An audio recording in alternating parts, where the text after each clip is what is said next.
고사리 얼마나 잘 캡니까? 삽시간에 막 한 주먹씩 캐는 거예요. 와가지고 집에 와서 삶아가지고 말려서 이제 보관하기 시작했습니다. 그 재미에 다음날도 나가서 이제 고사리를 캡니다. 조금 캐고 있는데 이상한 소리가 들려요. 삐요 삐요 삐요 삐요 삐요. 경찰차가 오더니 자기 앞에 딱 서요. 경찰이 내리더니 셜러 그래서 손을 탁 잡으니까 아이고 깜짝 놀라지 않았겠어요? 경찰서에 잡혀갔어요. 경찰이 신분을 확인해 보니까 딸이 간호원에 있는 거예요. 간호사로 있는 거예요. 전화를 해서 당신 어머니가 병원에 있으니까 경찰서에 있으니까 모시고 가라. 딸이 깜짝 놀래가지고 경찰서 와서 얘기를 듣고 어머니를 모시고 이제 가게 됩니다. 동네 분들이 신고를 했어요. 동양의 이상한 조그만한 할머니가 산에서 이상한 짓거리를 한다고 신고가 와서 가봤더니 당신 어머니가 산에서 고사리를 캐고 있었습니다. 신원이 확인됐으니까 어머니 모시고 가세요. 모시고 가려고 그랬더니 경찰이 잠깐 갈 땐 가더라도 벌금을 내고 가세요. 미국이나 유럽 같은 선진국에서는 고사리 함부로 캐면 벌금 냅니다. 수천만 원 냈다는 기사도 좀 봤어요. 그래가지고 벌금이 얼마입니까? 그랬더니 간호사 한 달 월급 되는 금액이 나온 거예요. 근데 어머니 모셨으니까 편하게 모셔야 되는 터라 다 내고 모시고 왔어요. 저 이 얘기는 실제 있었던 일입니다. 이 얘기를 들으면서 제가 그 생각을 했어요. 이 할머니 독일에서 돌아가시면 지옥 가고 한국은 고사리 꺾으면 죄가 돼요, 안 돼요? 요즘은 이제 사유지에서 캐면 문제가 되지만 거의 우리는 그냥 캐잖아요. 한국에서 돌아가시면 천국이고 독일에서 돌아가시면 지옥일까? 어떻게 되는 건가? 하는 생각이 드는 거예요. 그러면서 속으로 우리가 하나님 앞에 서면 도대체 어떤 법으로 심판을 받는가라는 신학적인 질문이 제 머릿속에 들어온 것입니다. 여러분들 생각은 어떠세요? 하나님 심판대 앞에서 어떤 법으로 심판받을 것 같아요? 한국 사람은 한국의 법으로 받고 독일 사람은 독일의 법으로 받을까요? 아니에요. 나라와 민족과 시간을 뛰어넘는 가장 공의로운 하나님의 법으로 심판을 받습니다. 나처럼만 살아보라 그래. 사람들이 나보고 거짓말 법 없이도 살 사람이다. 당신 같은 사람이 아니면 천국에 누가 가냐. 이렇게 주장하시는 분들이요. 오해하고 있는 거예요. 우리가 심판대 앞에 서면 우리가 살고 있는 한국의 법으로 심판받는 게 아니라고요.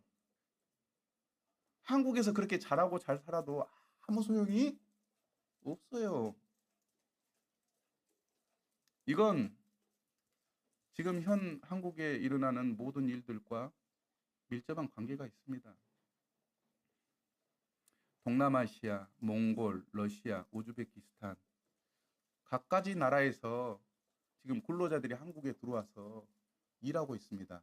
그런 사건이 일어나면 안 되는데 산업재해가 일어나서 돌아가시는 외국인들이 꽤 많아요. 그러면 그분들은 자기가 태어난 나라의 법으로 하나님 앞에 심판받을까요?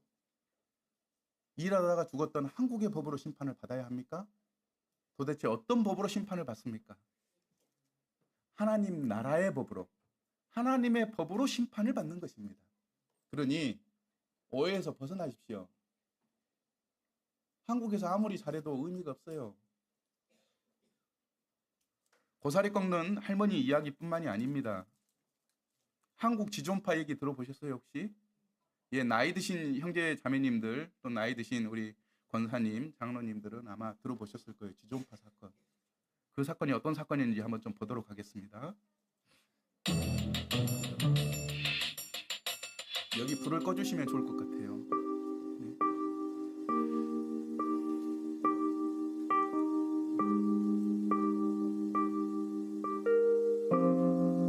1994년도에 있었던 일입니다.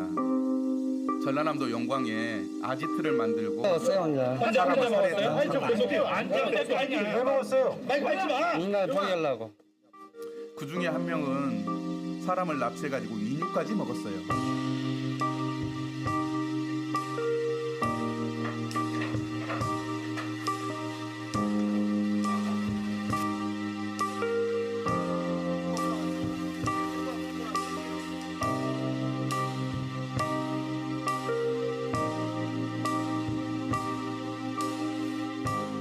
사람 그랜저 왜 몰고 다니냐 이거야. 나 소나타만 몰고 다녔어.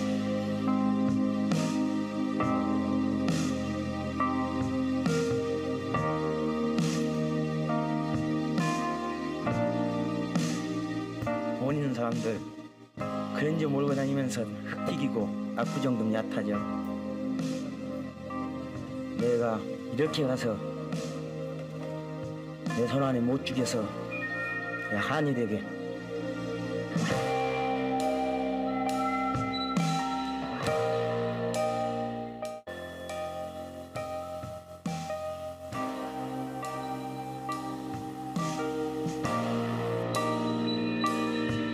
예.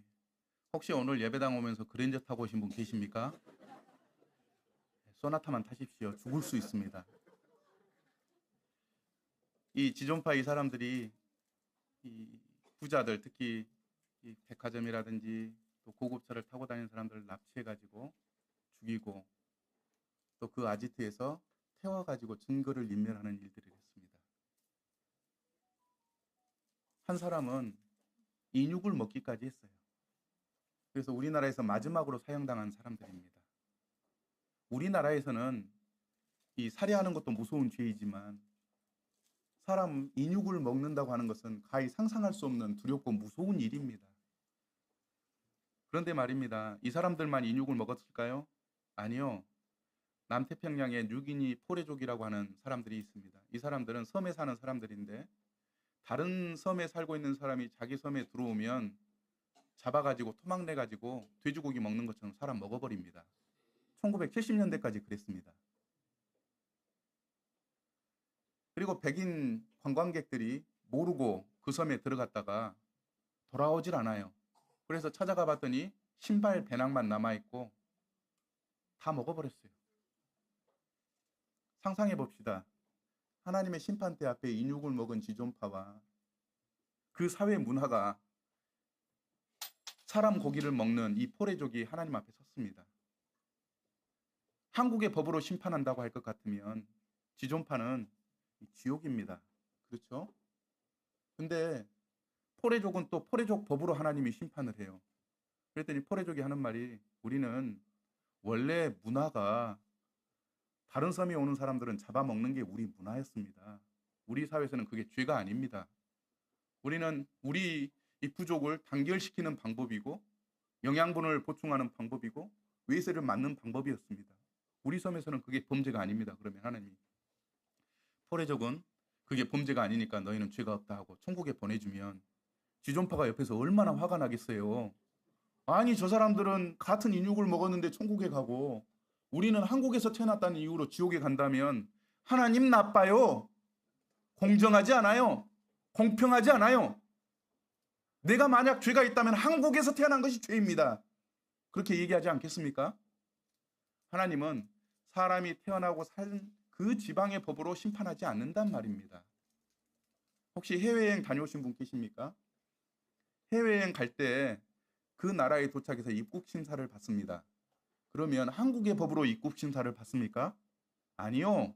그 나라의 법으로 입국 심사를 받는 거예요. 그 나라의 법에 합당할 때 당신 들어와도 돼 하고 입국 도장을 찍어주는 것입니다.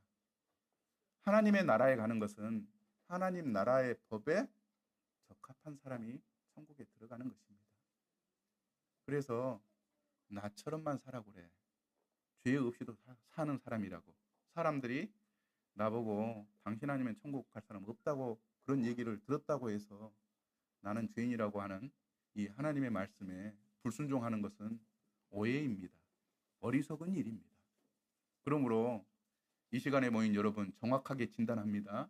우리 모두는 하나님 앞에 죄인입니다. 하나님의 법에 의해서 죄인입니다. 결코 거짓말하지 않는 하나님께서 우리를 죄인이라고 정죄했습니다. 그러니 우리는 하나님의 법으로 심판받는다고 이해를 하고 하나님 앞에서 회개해야 됩니다. 우리나라 법을 잘 지켰기에 착한 사람으로 천국에 갈 수 있다고 생각했는데 이 생각은 오해였구나. 잘못된 생각이었구나. 나는 천국의 공의로운 법 앞에 서야 한다는 것을 알게 되었다라고 하나님 앞에 고백해야 된다는 것입니다. 그럴 때 하나님이 은혜를 베풀어 주십니다. 오늘 참석하신 분 중에 나 아직 착하게 살고 있다. 나는 바른 생활의 사나이다. 사람들이 나보고 법 없이도 살 수 있다라고 얘기 듣는 분이 계십니까? 그 생각 이 자리에서 버려놓으십시오. 진리를 말씀하시는 하나님이 죄인이라고 진단하셨습니다. 그런데 또 그런 분들이 계세요. 내가 죄인인 것은 알았습니다. 그런데 쥐좀 파는 사람도 죽이고 인육을 먹은 큰 죄인이고 저는 그래도 작은 거짓말 정도 한 죄인인데 저도 지옥에 간다면 이거 하나님 너무 불공평한 것 아니에요? 라고 이렇게 얘기하시는 분이 계실 수 있습니다. 그것에 대해서 잠깐 말씀드리겠습니다. 싱가포르 혹시 아십니까? 여행 다녀오신 분 계신가요? 한번 손 들어 보시겠습니까? 왜 그러세요? 대구 잘 사시는 동네잖아요.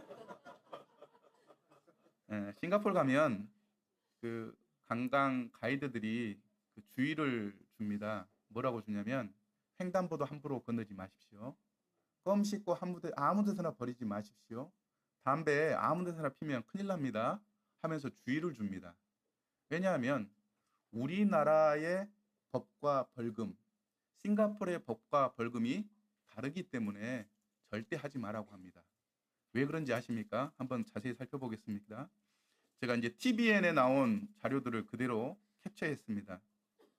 흡연 위반. 우리나라에서는 그 담배를 피우면 안 되는 구역들이 있어요. 근데 그곳에서 담배를 피게 되면 우리나라는 경범죄에 해당해서 10만 원 정도의 벌금을 냅니다. 그런데 싱가포르는 같은 죄라 할지라도 벌금이 달라요. 얼마 냅니까? 83만 원 냅니다.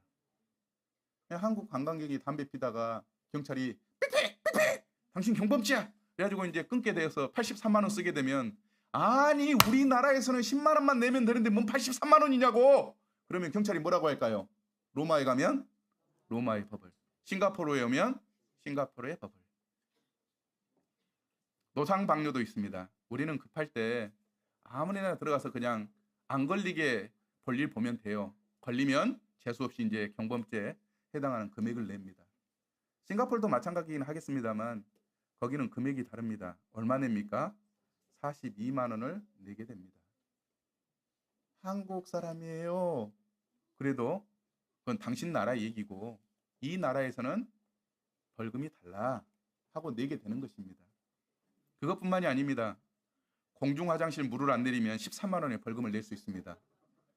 우리나라는 그 고속도로 휴게소라든지 공공장소에 볼일을 보고 이렇게 물을 내렸는데 고장 나가지고 안 내려갈 수도 있고 또 뭐 실수로 안 내릴 수도 있습니다. 그러면 좀 양심이 있는 사람들은 변기 뚜껑을 덮고 화장지를 떨어가지고 X표를 딱 해놓고 나갑니다. 그러면 이제 다음 분이 여기 좀 이상하다고 그러고 안 들어가면 돼요. 싱가포르도 이제 그런 법이 있는데 용물을 보고 그게 그대로 있게 되면 잘못 걸리면 14만 원의 벌금을 내야 되는 것입니다. 우리나라하고는 다릅니다. 그것뿐만이 아닙니다. 와이파이. 우리나라는 휴대폰 가지고 어디든 다니다가 와이파이가 띵띵띵띵 하고 가득 채워지면 여기서는 좀 보고 가야지 하고 카톡도 좀 보고 인터넷 서핑도 하고 그 다음에 유튜브도 좀 보고 그렇다고 해서 누가 뭐라고 하진 않습니다. 그죠? 근데 싱가포르에서는 만약 와이파이를 잘못 쓰게 되는 경우에 징역 3년 또는 820만 원의 벌금을 낼 수 있습니다. 왜냐하면 다른 사람의 재산을 사용했다고 하는 벌이 적용되기 때문입니다. 그래서 한국 사람이 휴대폰 가지고 가다가 싱가포르에서 와이파이가 뜨게 돼가지고 썼다. 징역 3년 850만 원의 벌금을 낼 수밖에 없는 것입니다. 걸려가지고 나는 한국 사람이고 우리나라에서는 그냥 와이파이 마음대로 쓸 수 있다고 심지어 공용 와이파이도 있다고 아무리 얘기를 해도 그건 한국 사정이고 이 나라에서는 징역 3년에 820만 원에 해당하는 벌금을 내야 된다고 얘기를 하는 것입니다. 각 나라마다 벌이 달라요. 각 나라마다 벌금이 달라요. 하나님의 나라를 예수님께서 천국이라고 말씀하셨어요. 천국의 이 형벌과 우리가 살고 있는 한국의 형벌이 다릅니다. 우리는 거짓말 할 수 있어요. 그러나 하나님 나라의 법에는 거짓말을 하는 자는 사형에 해당한다고 하나님이 엄격하게 정해 놓으셨어요. 그래서 앞에서 이야기한 사람처럼 사람을 죽이고 인육을 먹은 사람은 지옥에 갈 수 있지만 나같이 거짓말 조금 하고 그래도 착하게 살려고 노력한 사람이 지옥에 간다고 하는 것은 공평하지 않아요 라고 얘기하시는 분들은 오해하고 있는 것입니다. 함께 해보겠습니다. 오해입니다. 잘못한 것입니다. 예, 이제 하나님께서 이제 우리를 어떻게 진단하시는지 이 두 가지의 고정관념을 버리고 지금부터 좀 진지하게 살펴보고자 하는 것입니다. 의사가 암 사기에 걸린 분들에게 암 사기입니다 이렇게 바로 가르쳐 줄까요? 아니면 고민을 많이 할까요? 고민을 많이 합니다. 이걸 말해서 이분이 그대로 받아들이고 치료에 응하면 좋은데 이분이 쇼크 받거나 절망하게 될까 봐 걱정을 해서 말하기를 고통스러워합니다. 저도 하나님 말씀에 의해서 우리 인간이 어떤 상태에 있는지를 말씀해 드릴 때 별로 그렇게 기분은 좋지 않아요. 어려운 마음을 가지고 진지하게 좀 얘기해 보고 싶습니다. 우리는 어떤 죄인입니까? 첫 번째, 우리는 하나님을 거부한 반역자입니다. 로마서 1장 19절 20절을 보면 사람들이 하나님께 관해서 알 만한 것은 하나님께서 밝히 보여주셨기 때문에 너무나도 명백합니다. 하나님께서는 세상을 창조하신 때부터 창조물 자연세계를 통하여 당신의 영원하신 능력과 신성과 같은 보이지 않는 특성을 나타내 보이셔서 인간이 보고 깨달을 수 있게 해주셨습니다. 그런데 자연 속에 나타나 있는 하나님을 알고서도 하나님을 믿지 않은 하나님을 반역한 반역자라고 성경은 우리를 정죄합니다. 영상 하나 보도록 하겠습니다.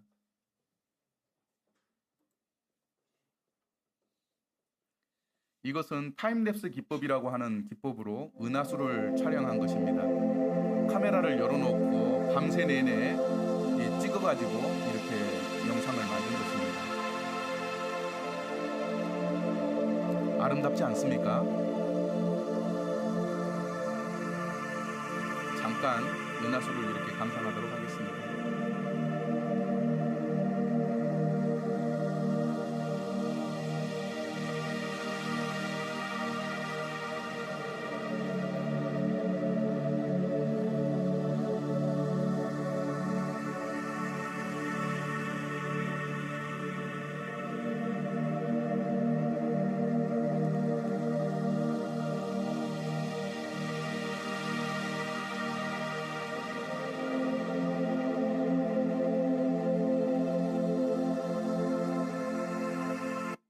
여기까지 보겠습니다.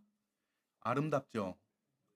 예, 제가 이제 강원도 강릉 명주록교에서 복음 집회할 때 그 38선 GP에서 근무하는 병사가 휴가 나와가지고 복음 집회에 참석했는데 이 영상 함께 봤습니다.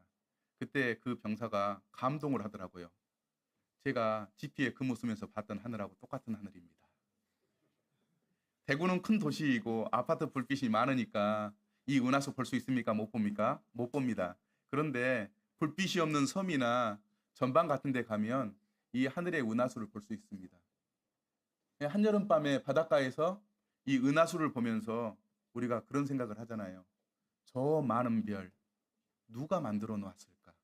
혼자 그냥 생기진 않았을 거야 라고 이렇게 고백을 합니다. 그러면서도 저 별은 나의 별, 저 별은 너의 별 하면서 이제 사랑을 쌓기도 했던 것입니다. 그런 모습 속에서 자연에 숨겨진 이 하나님의 신성을 알고 있으면서도 하나님을 믿습니까? 안 믿습니까? 잊어버립니다. 믿지 않습니다.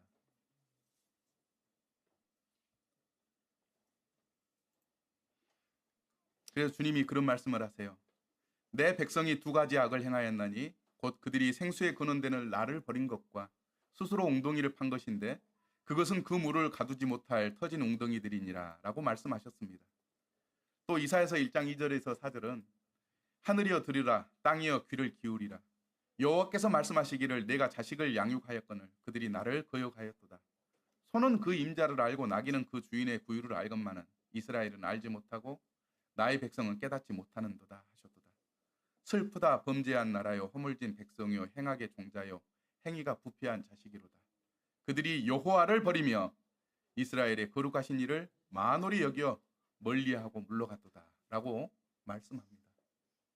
하나님 나라의 법에, 거룩하신 하나님의 법에 하나님을 거절하는 것은 우리의 왕이신, 또 우리를 지으신 창조주이신 하나님을 거부한 반역자입니다. 보통 이럴 때 한탄 하시는데 한탄을 안 하시네요. 왜냐? 우리나라는 왕을 거역한 죄가 얼마나 무서운 죄인지를 모르기 때문입니다. 왜냐하면 우리나라는 민주주의예요. 종교의 자유가 있어요. 그래서 하나님 믿어도 되고 안 믿어도 되는 나라입니다. 심지어 대통령을 욕해도 잡혀가나요? 안 잡혀가나요? 표현의 자유가 있어서 안 잡혀가요. 그래서 우리나라 사람들은 왕을 반역하는 죄가 얼마나 무서운 죄인지 모릅니다. 같은 시대에 왕이 있는 나라들이 있습니다. 그 나라들, 특별히 태국은 헌법 제6조와 형법 112조에 의해 국왕을 모독하거나 비난할 수 없다고 하는 법이 아직까지도 시행되고 있습니다. 2024년 1월 19일 헤럴드지 경제지에 이런 뉴스가 나왔어요. 몽꽃 띠라콘이라고 하는 사람이 페이스북에 군주제를 비판하는 게시물 27개를 올려가지고 왕실 모독 혐의로 몇 년형을 받았다고요? 50년형을 받았습니다. 안찬피라고 하는 65세 여성입니다. 왕실과 국왕을 모독하는 내용을 담은 음성 파일을 여러 차례 공유했다고 징역 43년형을 선고받았습니다. 왕을 배반하는 일은 무섭고 큰 죄입니다. 그것뿐만이 아닙니다. 영국, 국왕의 반역을 일으키거나 회책 선종하면 최대 무기징역. 일본, 천황과 그 계승권자, 황후에 대해 모욕을 넘어 실제적 위해를 가할 경우에는 무기징역도 없이 무조건 사형. 사우디아라비아, 국왕의 명예를 훼손하는 행위는 최고 사형. 북한, 이 김씨 왕권이라고 그러잖아요. 거기는 공개 처형합니다. 사람 세워놓고 대포 쏴버립니다. 형체도 찾아볼 수가 없습니다. 그런 사람들의 친인척은 쥐도새도 모르게 잡아다가 정치 수용범에 넣어버립니다. 왕을 모독하고 왕을 배반하는 죄는 두렵고 무서운 죄입니다. 그러니 천국의 왕이시오 우리를 지으신 창조주 그 하나님을 배반하고 모른다고 하고 외면하는 죄는 큰 죄입니다. 두 번째, 함께 읽어볼까요? 시작. 우리는 전과자, 상습범, 현행범입니다. 로마서 1장 29절 31절에 보면 그런 말씀이 있어요. 곧 모든 불의, 추악, 탐욕, 악의가 가득한 자요, 시기, 살인, 분쟁, 사기, 악독이 가득한 자요, 수군수군하는 자요, 비방하는 자요, 하나님께서 미워하시는 자요, 능욕하는 자요, 교만한 자요, 자랑하는 자요, 악을 도모하는 자요, 부모를 거역하는 자요, 우매한 자요, 배약하는 자요, 무정한 자요, 무자비한 자라. 21가지의 죄를 기록하고 있습니다. 하나님을 믿지 않으니까 이 21가지의 죄를 편안하게 짓는 거예요. 여기 이제 빨간색으로 표현하는 것은 제가 설명하려고 표현해 놓은 겁니다. 사기, 남을 속이는 것입니다. 여기 여성분들이 많은데 남편 많이 속이셨죠? 돈 없다고 그러고 용돈 숨겨놓고. 우리는 그럴 수 있다고 봐요. 왜? 궁핍한 삶을 사니까 어떻게든 돈을 모아야 하니까 그럴 수 있습니다. 그런데 하나님은 사람을 속이는 이 죄는 사형에 해당한다고 정하셨어요.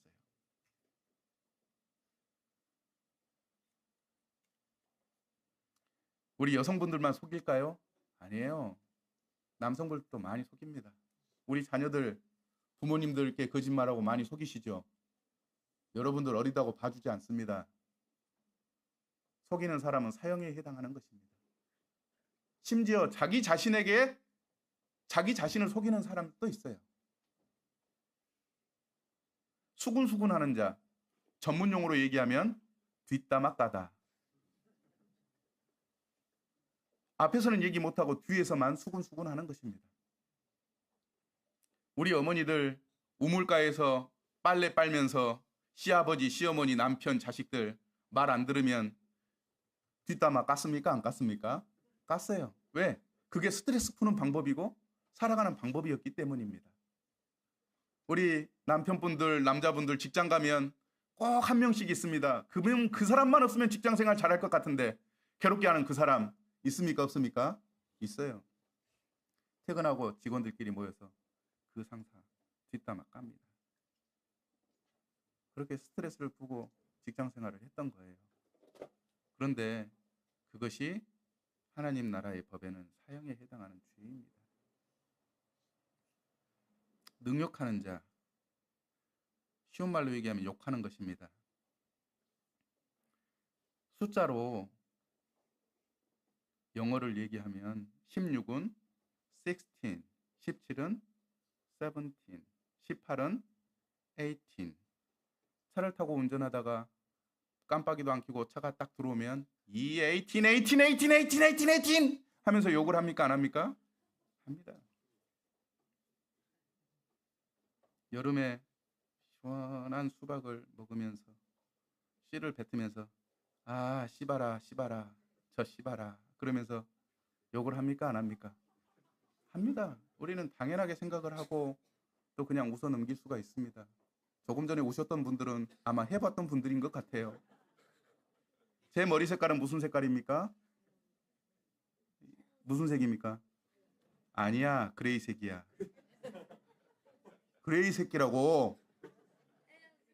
예. 그레이 새끼라니까? 우리 그런 욕을 하고 지내는 것입니다. 지금 이렇게 얘기하니까 다 웃잖아요. 우리나라에서는 이걸 그냥 웃어 넘길 수가 있습니다. 그런데 하나님의 공의로우신 법, 천국의 법은 이런 사람은 사형에 해당한다고 정하셨습니다. 두려워해야 합니다. 부모를 거역하는 자, 우리 젊은 친구들 부모님하고 약속 많이 하죠. 컴퓨터 1시간만 하고 공부할게요. 1시간이 돼서 엄마가 1시간 됐다 그러면 10번만 더 할게요. 부모를 거역합니다. 이것 좀 해라 그러면 꼭 나만 시킨다고 화를 내고 따지고 대들고 왜 나왔냐고 얘기를 합니다. 하나님 앞에 이건 사형에 해당하는 죄입니다. 배약하는 자, 쉽게 얘기하면 약속을 배신하는 것입니다. 저는 군대 제대할 때 12월 31일 여의도 광장에서 만나자 약속하고 제대했어요. 그 약속 지키는 남자들 본 적이 없었습니다. 심지어 나 자신하고도 약속을 했는데 그 약속을 지키지 않습니다. 더 두려운 것은 하나님과 약속하는 사람들이 있더라는 겁니다. 하나님, 이것만 해주시면 제가 하나님 잘 믿고 잘 섬기겠습니다. 하나님께서 기도를 들어주시고 도와주셨음에도 불구하고 나 몰라라 하고 약속을 배신하는 일들이 많더라는 것입니다. 하나님 앞에 이게 다 죄입니다. 목포에 오면 유명한 요리가 있습니다. 어떤 요리인지 아십니까? 낙지 탕탕이라고 하는 요리가 있어요. 혹시 들어보셨어요? 예. 많이 안 오보셨군요. 예. 목포시면 낙지 탕탕이가 있습니다. 낙지를 그냥 산채로 이렇게 먹을 수가 있는데 그냥 먹게 되면 낙지 빨판이 기도를 막아가지고 질식사하는 경우가 있습니다. 저희 그 친척들 중에서도 낙지를 먹고 질식사해가 돌아가신 분이 계세요. 장례를 치르는데 낙지 발이 코로 이렇게 나와가지고 꿈틀꿈틀 거리는 것을 보고 문상객들이 마지못해 웃음을 참았던 일들도 있습니다. 안전하게 먹으려면 어떻게 하느냐? 전라도 말로 낙지를 대가리를 잡고 다리를 훑어불어요. 그리고 이제 도마에 놓고 조사불어요. 이렇게 조수면 이 근육이 끊어져 가지고 발이 안 움직입니다. 그래서 이제 먹으면 안전하게 먹을 수 있거든요. 우리 모두는 이 낙지와 같은 사람들입니다. 이런 일을 한 번 할 때마다 사형에 해당한다고 할 것 같으면 어려서부터 지금까지 살아오면서 얼마나 많은 죄를 지었습니까? 지금 이 시간 하나님이 은혜를 베풀지 않았다면 우리는 도마 위에 있는 낙지 탕탕이가 돼버릴 수밖에 없는 거예요.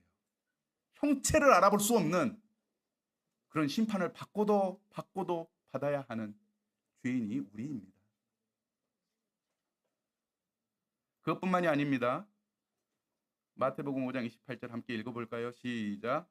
나는 너희에게 이르노니 음욕을 품고 여자를 보는 자마다 마음에 이미 간음하였느니라. 하나님은 행위도 보실 뿐만 아니라 마음의 죄도 보십니다. 이 말씀은 이 남자들에게 하시는 말씀인 것 같아요. 예쁜 여자를 보면 그리고 음욕을 품으면 이미 간음했다. 그래서 남자들은 눈을 조심해야 합니다. 잘생기고 쭉쭉빵빵하고 팔등신인 아름다운 미스 코리아 같은 분들이 지나갈 때 애써 보지 마셔야 합니다. 잘못 봤다가는 사형에 해당됩니다. 그런데 이 말씀이 남자에게만 해당되는 게 아닙니다. 여성분들에게도 해당됩니다. 요즘 TV에 보면 남자들이 운동을 잘해가지고 역삼각형에, 저는 그러지 않습니다. 앞에 이제 막 왕자가 새겨진 그런 육체미를 자랑할 때 아이고 좋다 하시는 여성분들이 종종 계시더라고요. 하나님 그거 보시고 네가 지금 이미 마음에 간음했다라고 하는 거예요.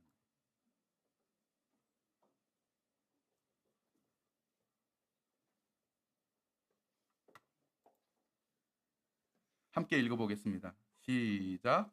그들이 이 같은 일을 행하는 자는 사형에 해당한다고 하나님께서 정하심을 알고도 자기들만 행할 뿐 아니라 또한 그런 일을 행하는 자들을 옳다 하느니라. 예. 이 말씀에 보니까 사형에 해당한다고 누가 정하셨어요? 하나님께서 정하셨어요. 그래서 우리는 모두 다 사형당해야 될 죄인입니다. 우리는 하나님께서 보고 있는데도 지금까지 많은 죄를 반복적으로 저질러 왔습니다. 하나님은 이미 모든 것을 알고 있습니다. 우리는 전과자입니다. 과거에 죄를 지었습니다. 현행범입니다. 지금도 짓고 있습니다. 상습범입니다. 반복해서 짓고 있는 사람들이 우리입니다. 그러니 낙지 탕탕이 같은 그런 사형수가 아니라고 누가 말할 수 있단 말입니까? 세 번째, 우리는 예수님의 불신자 핍박자입니다. 그를 믿는 자는 심판을 받지 아니하는 것이요 믿지 아니하는 자는 하나님의 독생자의 이름을 믿지 아니함으로 벌써 심판 판결을 받은 것이니라. 나 예수를 믿지 않는 것이 바로 죄다. 하물며 하나님의 아들을 짓밟고 자기를 거룩하게 한 언약의 피를 부정한 것으로 여기고 은혜의 성령을 욕되게 하는 자가 당연히 받을 형벌은 얼마나 더 무겁겠느냐. 예수님 믿지 않는 것이 곧 죄다. 한국에서는 예수님 믿을 수 있는 환경이 좋습니다. 외국인들이 한국에 와서 놀라는 것 중에 하나가 십자가가 그렇게 많은 걸 보고 놀랜다지 않습니까? 그것뿐만이 아닙니다. 12월 25일 크리스마스 성찬절을 국가 공휴일로 정해가지고 사람들이 쉬면서 TV에서 예수님과 관계된 영화를 보고 알 수 있도록, 믿을 수 있도록 했는데도 불구하고 믿지 않는 것입니다. 영화, 연극 등을 통해서도 예수님에 관한 소식을 들을 수 있습니다. 무엇보다도 세계의 가장 베스트셀러 성경을 통해서, 그리고 언제 어디선지 성경을 구입해서 예수님을 배울 수 있는데 애써 예수님을 믿지 않고 배우지 않고 있습니다. 이것이 하나님 앞에 죄인 것입니다. 우리는 예수님의 불신자요 핍박자입니다.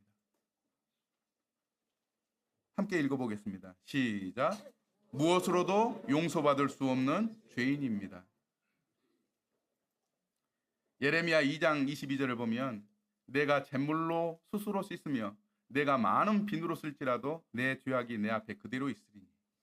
저는 이 말씀을 알고 있기 때문에 집에서 샤워할 때마다 비누칠하면서 이 말씀이 생각이 나요. 그러면서 제 스스로에게 얘기합니다. 네가 아무리 씻어봐라 네 죄가 씻어지나. 샤워하면서 주님 이 비누물로도 제 죄가 안 씻어지지요. 주님 저는 죄인입니다. 이렇게 고백할 수밖에 없는 것입니다.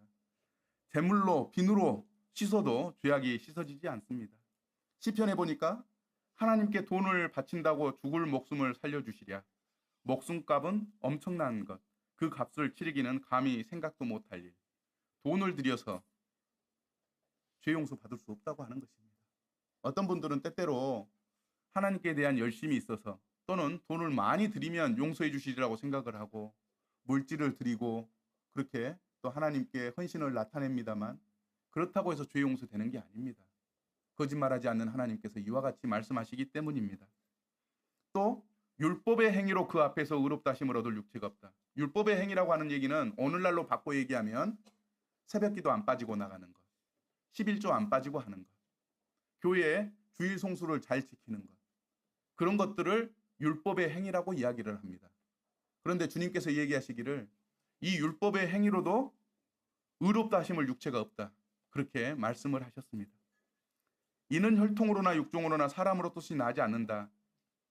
이것은 이제 우리가 흔히 말하는 모태신앙을 얘기한다고 볼 수 있습니다. 부모님이 예수님을 믿는 가정에서 태어났다고 해서 저절로 죄 용서함 받는 것이 아니다라고 말씀하시는 겁니다. 미국에는 우리나라보다 기독교 방송이 많이 나옵니다. 그래서 이제 전화 받고 신앙 상담을 하거든요. 침례교 목사님이 이제 강단에 앉아서 전화를 받습니다. 전화가 왔습니다. 여성분이었어요. 목사님, 반갑습니다. 저희 집은 신앙의 3대째입니다. 그랬더니 목사님이 하시는 말씀이 성경에는 하나님 아버지가 나오지 하나님 할아버지가 안 나옵니다. 성경은 이 3대 4대를 기억하지 않습니다. 하고 툭 끊었다는 얘기가 있습니다. 요한복음 1장 3절에서 13절에서 혈통으로나 육종으로나 사람의 뜻으로 나지 않는다. 주님 얘기하고 있습니다. 그래서 사람은 각자가 개 하나님 앞에서 죄의 용서함을 받고 구원을 받아야 합니다. 우리는 무엇으로도 용서받을 수 없는 죄인입니다. 그러므로 하나님 앞에서 공의로운 하나님의 법으로 모든 시간을 뛰어넘고 모든 인종을 뛰어넘고 모든 국가를 뛰어넘는 공의로우신 하나님의 법 앞에 우리 스스로 죄인임을 고백해야 합니다. 저는 하나님 섬기기를 거부한 반역자입니다. 많은 죄를 지은 전과자, 상습범, 현행범입니다. 주 예수님을 믿지 않은 불신자, 핍박자입니다. 무엇으로도 용서받을 수 없는 죄인입니다라고 인정하면서 회개할 때 하나님은 우리에게 은혜를 베풀어 주십니다. 아멘이신가요? 네. 그러면 마지막으로 죄인이 받아야 할 형벌에 대해서 말씀드리고 싶습니다. 첫 번째는 사법적 형벌을 받아야 합니다. 이 사법적이라고 하는 얘기는 법적인 법을 말하는 것입니다. 우리가 재판장에 가서 검사, 판사들이 이 형량을 정해서 내리는 형벌, 이것을 사법적 형벌이라고 얘기를 합니다. 그들이 이 같은 일을 행하는 자는 사형에 해당한다고 하나님께서 정하심을 알고도 자기들만 행할 뿐 아니라 그런 일을 행하는 자를 옳다 하느니라. 앞서 말씀드렸던 것처럼 우리나라는 1997년도에 마지막 사형을 행하고 나서 사형 제도가 없어졌습니다. 그래서 사형이 얼마나 무서운지 모릅니다. 유튜브를 보면 교도소에서 사형 집행을 했던 교도관, 장로님이 한 분 계셔서 간증을 합니다. 그분이 법원에서 사형! 하면은요, 어떤 그 심장이 튼튼하고 잔인했던 그 죄인들도 눈이 풀려가지고 멍하니 쳐다보고 어떤 사람은 그 자리에서 오줌 싸고 주저앉고 하는 일들이 허다하답니다. 사형 집행을 하는 날 감옥에서 그 수감자를 끌고 데리고 갈 때 발에 힘이 없어가지고 교도관들이 팔을 잡고 질질 끌고 가는 일들도 많다고 합니다. 사형 선고가 이와 같이 무섭고 어려운 것입니다. 이렇게 말씀드려도 잘 모르시더라고요. 그래서 조선시대 때 사형 방법, 특별히 가장 무서웠던 사형 형벌 중에 하나인 거열형을 잠깐 보면서 사형이 얼마나 무서운지 좀 보도록 하겠습니다. 형을 집행하라! 형을 집행하라!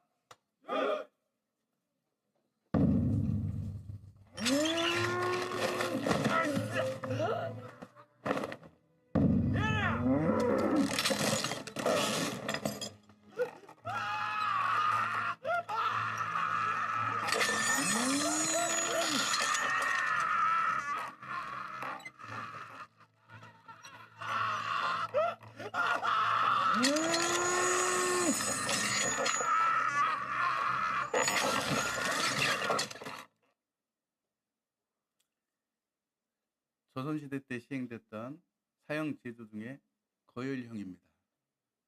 우리가 영상으로만 봐도 무섭잖아요. 막 살이 떨리잖아요. 그걸 실제로 보면 얼마나 무섭고 떨리겠습니까?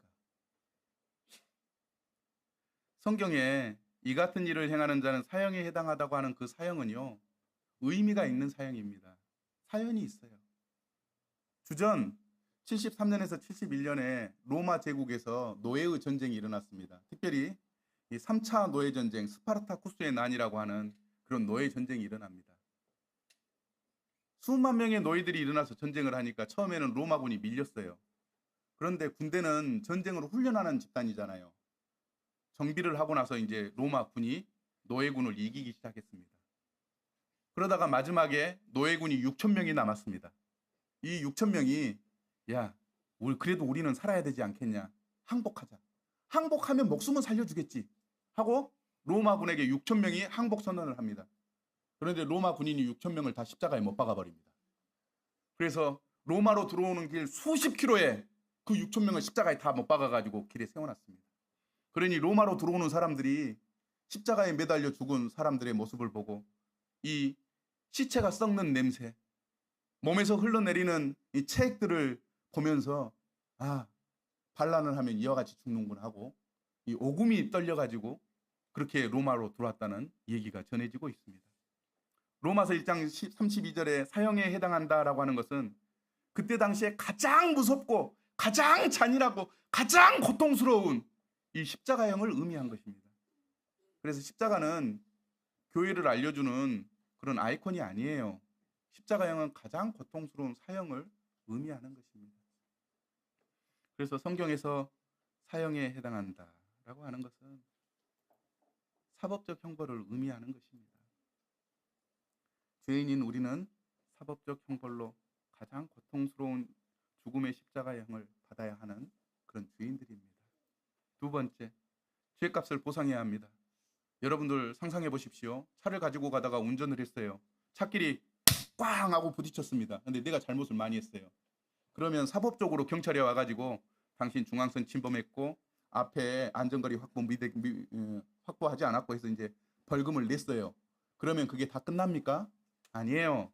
상대편의 차를 고쳐줘야 됩니까? 그냥 말아야 됩니까? 고쳐줘야 돼요. 그분이 병원에 들어가 있으면 병원비를 주어야 합니다. 병원에 들어가 있는 날수 동안 일당을 계산해서 또 일당도 주어야 합니다. 그렇게 해서 보상을 해줘야만 그 사건이 마무리됩니다. 맞습니까? 예, 하나님 앞에서 죄를 지을 때는 사법적인 형벌도 받아야 하지만 또 죄의 값을 보상해야 합니다. 함께 읽어보겠습니다. 시작. 죄의 싹은 사망이요 하나님의 선물은 그리스도 예수 우리 주 안에 있는 영생입니다. 죄의 값을 치러야 하는데 보상을 해야 되는데 그 값이 사망이에요. 사망. 죽음이에요. 목숨으로서만 그 값을 갚을 수 있다고 하나님께서 정하셨습니다. 우리는 죽음으로 죄의 대가를 지불해야 합니다. 세 번째, 종교적 속죄를 받아야 합니다. 율법에 따르면 거의 모든 것이 피로 깨끗해집니다. 그리고 피를 흘림이 없이는 죄를 사함이 이루어지지 않습니다. 하나님 앞에서 종교적으로도 죄 용서함을 받아야 합니다. 하나님은 이스라엘에게 고대에 이 속죄를 할 수 있는 방법을 이렇게 허락해 주셨습니다. 그게 뭐냐면 짐승의 피를 뿌리면 죄를 한 가지 용서해 주신다고 하는 그런 법을 만드셔서 하나님 앞에서 죄 용서받는 것을 해주셨습니다. 지금은 이스라엘이 전쟁 중이어가지고 보기 어렵습니다만 자유로워지면 한번 이 성지순례를 가셔서 사마리아에서 이 속죄받는 그런 장면을 보실 수 있을 것입니다. 영상으로 한번 먼저 보겠습니다. 사마리아의 6월절입니다. 각 가정의 남자들은 양 한 마리씩을 가지고 이 제사장들 앞에 모입니다.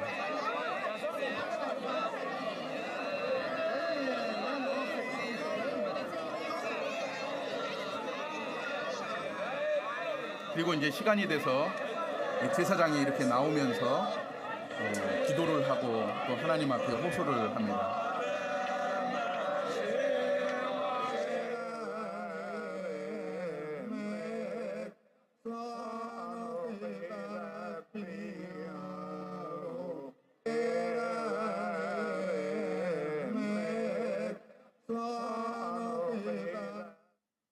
그리고 시간이 되면 가장은 이 가져온 짐승의 그래서 피를 흘립니다. 지금 이제 가장의 얼굴 한번 보십시오.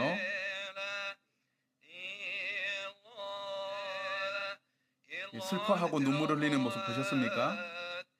우리나라는 이런 문화가 아니기 때문에 양이 피를 흘려서 종교적으로 속죄하는 것의 의미를 잘 모르기 때문에 지금 덤덤하게 그냥 보시는 거예요.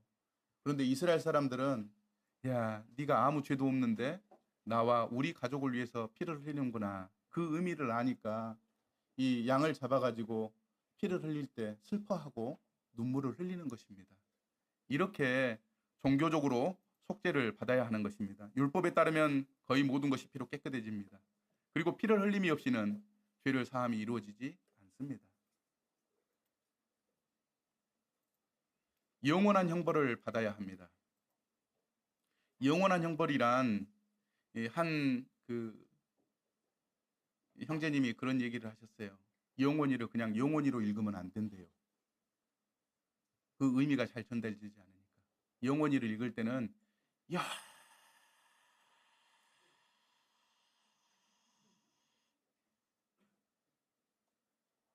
영원히 이렇게 읽어야 된다고 가르쳐 주시더라고요.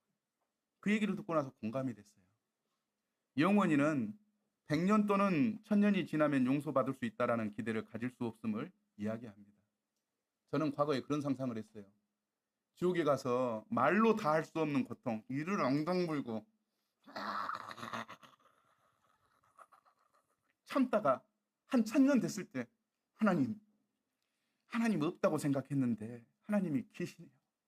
1000년 동안 이 고통 속에 있었습니다. 이제 딱 한 번만 용서해 주시면 하나님 잘 믿겠습니다. 이런 기회가 전혀 주어지지 않는다는 거예요. 기회는 언제냐? 살아있는 지금 이때만 기회입니다. 지금이 지나가 버리면 하나님께 용서받을 수 있는 기회가 다시는 주어지지 않는 것입니다. 누가복음 16장에 보니까 부자가 지옥에서 아버지 하나님, 아브라함에게 그렇게 하죠. 죽은 나사로를 다시 부활해서 보내주셔가지고 내 형제들에게, 살아있는 형제들에게 이곳 소식을 알려주시고 이곳에 오지 않게 해주십시오. 그랬더니 죽은 자가 살아나도 그들이 믿지 않을 것이다. 하나님의 말씀, 진리이신 말씀, 진실이신 말씀이 아니면 그 누구도 믿지 않을 것이다 라고 이렇게 얘기하는 장면이 봅니다. 여기 보니까 그들은 영원히 벌받는 곳으로 쫓겨날 것이며 의인들은 영원한 생명의 나라에 들어갈 것이다 라고 얘기를 하면서 이 단 한 번의 기회도 주어지지 않는 이 영원한 세계를 말씀하고 있는 것입니다. 각 사람이 자기의 행위대로 심판을 받고 사망과 음부도 불못에 던져지니 이것은 둘째 사망 곧 불못이라. 누구든지 생명책에 기록되지 못한 자는 불못에 던져지더라. 두려워하는 자들과 믿지 아니하는 자들과 흉악한 자들과 살인자들과 음행하는 자들과 점술가들과 우상 숭배자들과 거짓말하는 모든 자들은 불과 유황으로 타는 못에 던져지리니 이것이 둘째 사망이다. 특별히 우리는 믿지 않는 것 큰 죄로 여기지 않습니다. 거짓말도 큰 죄로 여기지 않습니다. 그러나 공의로운 하나님은 거짓말하는 사람이든 믿지 않는 사람이든 흉악한 사람이든 음행하는 자든 우상 숭배자든 모두 다 이 지옥 영원한 형벌을 받게 될 것이라고 말씀하고 있습니다. 영상을 첫 번째 시간 때 지옥 영상을 보았었는데 한 번 더 보겠습니다. 이것은 사람이 만든 영상이기 때문에 지옥을 다 보여주지 않습니다만 영원한 형벌을 어떻게 받는지 잠깐 생각해 보겠습니다.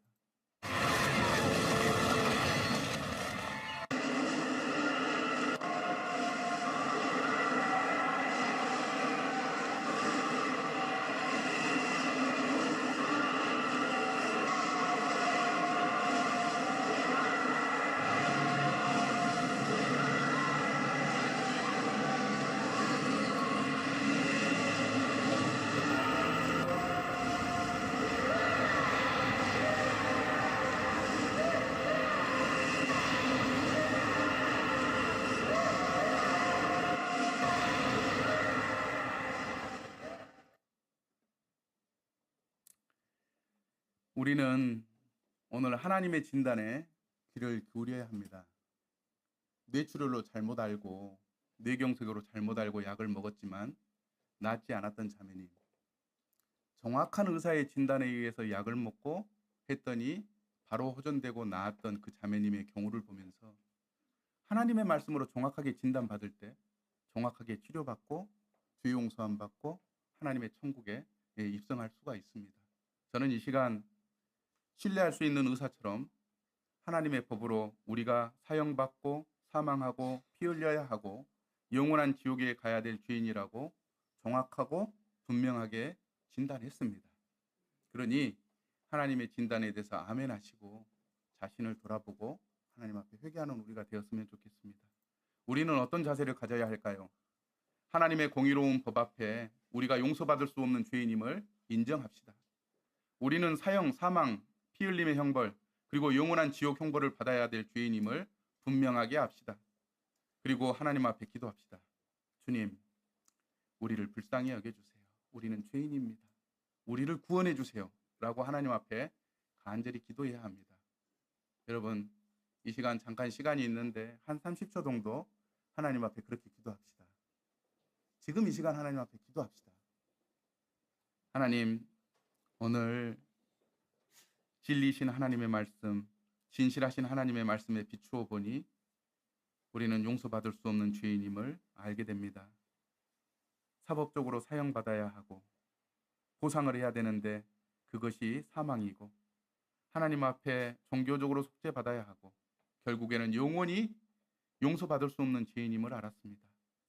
아버지 하나님, 있는 모습 그대로 하나님 앞에 나아가 내가 죄인임을 고백하오니 저희를 긍휼히 여겨주시고 자비를 베푸시고 은혜를 베풀어 주셔서 이 죄 가운데서 구원해 주시고 죄 용서함 받아 천국 갈 수 있도록 도와주시기를 원합니다.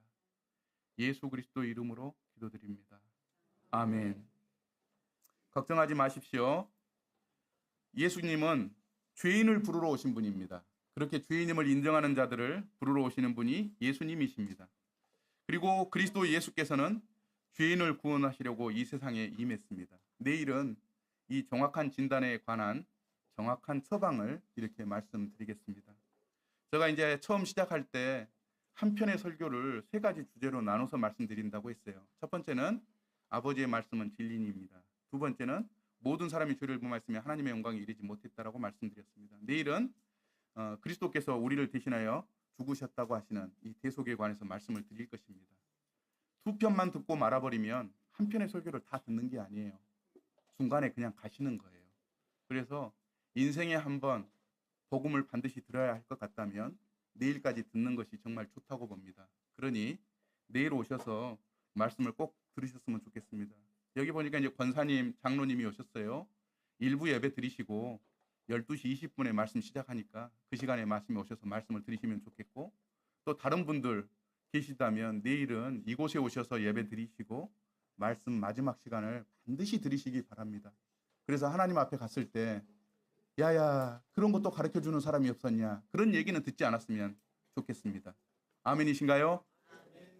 예, 아멘 하는 게 중요합니다. 심리학적으로 아멘 얘기할 때 참석률이 높습니다. 근데 말을 안 하면 안 오더라고요. 내일 꼭 나오시기 바랍니다. 네, 두 번째 시간 집중해서 이렇게 들어주신 것 진심으로 감사드립니다. 이것으로 두 번째 시간 마치겠습니다.